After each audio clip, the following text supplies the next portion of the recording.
there and everything's going to be in order. Okay? But that was only applying to at the time because they had to get the inheritance in order, which was the portion of land which tribe was going to, who was going to get a large portion of that land, basically. So the thing with Gad was blessed with an enlarged kind of land, and they stole the land. So they have to pay double, like I said, and then they have to be put to death because they stole them and put them into slavery and stole their goods. I've got something. Go on. Habakkuk 2:12. Woe to him that buildeth a town with blood and establish a city by iniquity. And establish a city by iniquity. What was the iniquity? That they've stolen the people.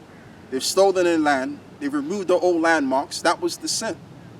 All right? And there's other things that they've done as well that they have to pay for. Sin upon sin, boy. Yeah. Go on, brother.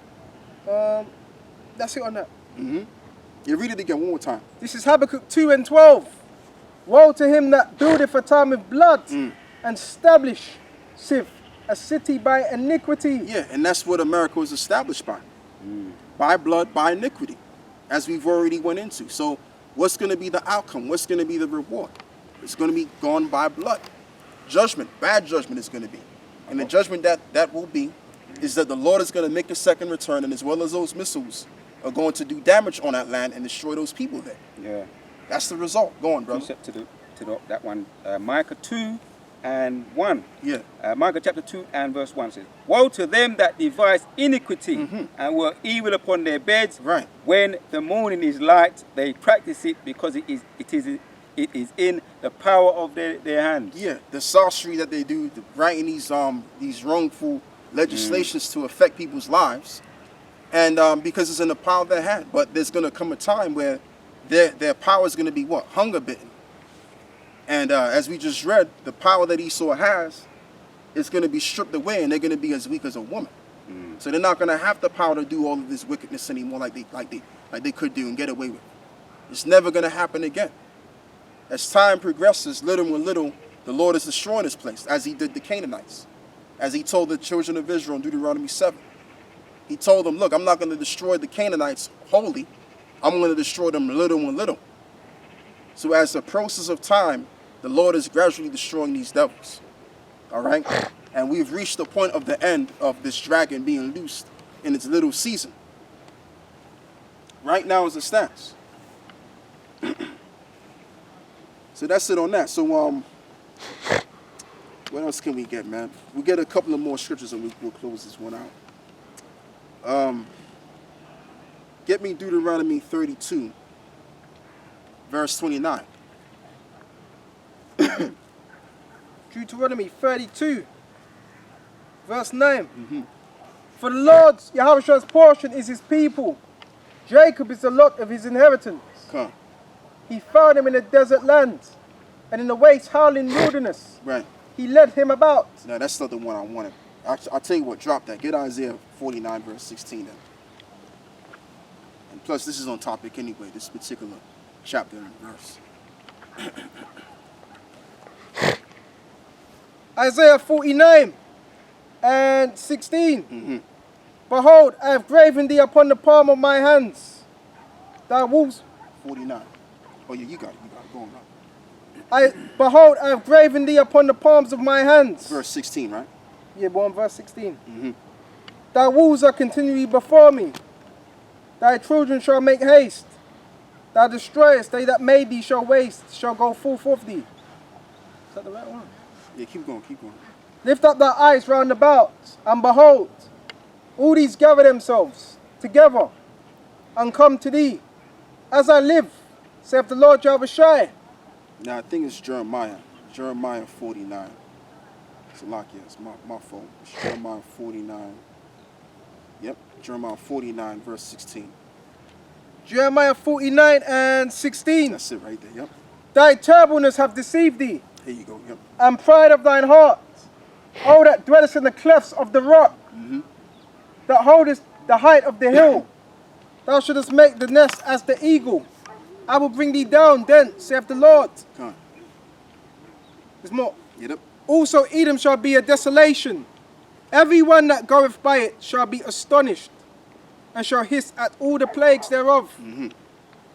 As in the overthrow of Sodom and Gomorrah, and the neighbor cities, And the neighboring cities going. whereof serve the Lord Because as well as you Yahushua. had neighboring cities in Sodom and Gomorrah, you have neighboring cities, like for example, they call them states. So you're not going to know from, what is it, from the state of California to the state of Chicago to the state of New York to the state of Philadelphia or Pennsylvania. When the Most High wipes out that land, cleanses that land into a desert. And this is what this is going into. Go on, brother. No man shall abide there, neither shall the Son of Man dwell there. There's more. So no one's going to dwell in that land, as I've already explained before, because we read the scripture earlier. No man, no soul is going to be in that land, but the souls of the desert-like creatures. Simply put. So let's continue on. Verse 19, behold, he shall come up as a lion from the sweating of the Jordan against the habitation of the strong. Come on. But I will suddenly make him run away from her, who is a chosen man, Come on. that I may appoint over her. For who is like me, and who will appoint me the time? Right. And who is that shepherd that will stand before me? Right. Therefore, So what chosen man is going to come out of the scene to destroy the Most High? His son. There's nobody that's going to try to destroy. Anybody that's set against him during that time of the war of heaven, they're going to be smacked into powder, pursuant to Revelation 12, and as well as 2nd Ezra, the 13th chapter. that's right. Go on, brother. Verse 20. Therefore hear the counsel of the Lord Yahushua, Come on. that he hath taken against Edom, and his purposes that he hath purposed against the inhabitants of Teman. Come on. Surely the least of the flock shall draw them out. It's just them so-called Jews. Them so-called Jews are going to lead up the Americans because they work hand in hand together. And that's Americans' most important ally above all of the allies that are in league with America. It's Israel.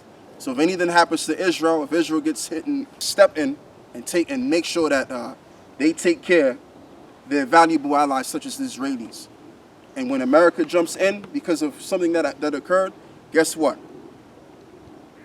Russia's gonna jump on board. All right. Well, let's just say something happens to Iran, which that's their valuable ally, which is the Russians. They're gonna jump on board, and it's just gonna go tit for tat, tat for tit. And the next thing you know, this whole wild nuclear war is gonna break out between all of these major nations. Go on, brother. And that would then be the end. That would then spell the end of the so-called white man's empire, which is what we're under right now. Verse Go on, 21. The earth is moved at the noise of their fall. Yeah, because of those missiles are gonna quake the earth. Go on. At the cry, the noise thereof was heard in the Red Sea. Behold, he shall come up and fly as the eagle. So when America's totally decimated and destroyed and pelted by those missiles, even from the eastern side of the world, they're gonna actually feel it. They're gonna feel the impact of the missiles and the destruction, even on the other side of the world. That's how grandiose it's gonna be.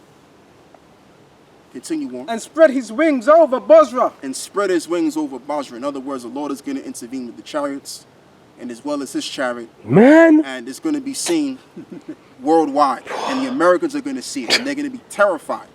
They're going to be severely terrified to the point where they're going to drop dead. Can't wait, bro. All right? Go on, brother. And at that day shall the heart of the mighty men of Edom be as the heart of a woman in her Exactly. pangs. Exactly. They're going to tremble in fear.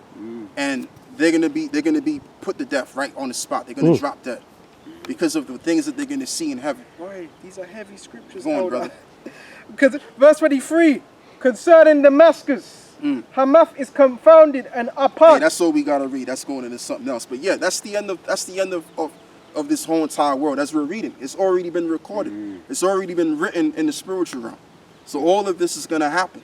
So all we gotta do, yeah, it's hard, but we just gotta go through the motions of this world. And as well as we're doing, we have to further this ministry and to continue to exalt one another every single day. You understand? So, and there's so much things to talk about nowadays. That's right. There's no excuse why you can't find something to talk about. Yes. There's always something to talk about nowadays, man. And hey, man, we're in some beautiful, beautiful times. We're in some wonderful times, man. And I'm looking forward to it as well. I'm looking forward to the ending of this world and the change of the brotherhood and the whole kingdom being set up, man. Because this society is just, man, it gets to me, man, at times. All of the time, I would say. All of us. So with that, That's all we have to say. We want to give all of the praises to the Most High, the Son. Yahweh, Ba'asham, Yahushai, Ba'asham Rakah Kodash. Wow, ba. Wa Ababa. Until the next time. Boom. So lucky, I'm a bit amped up today, man.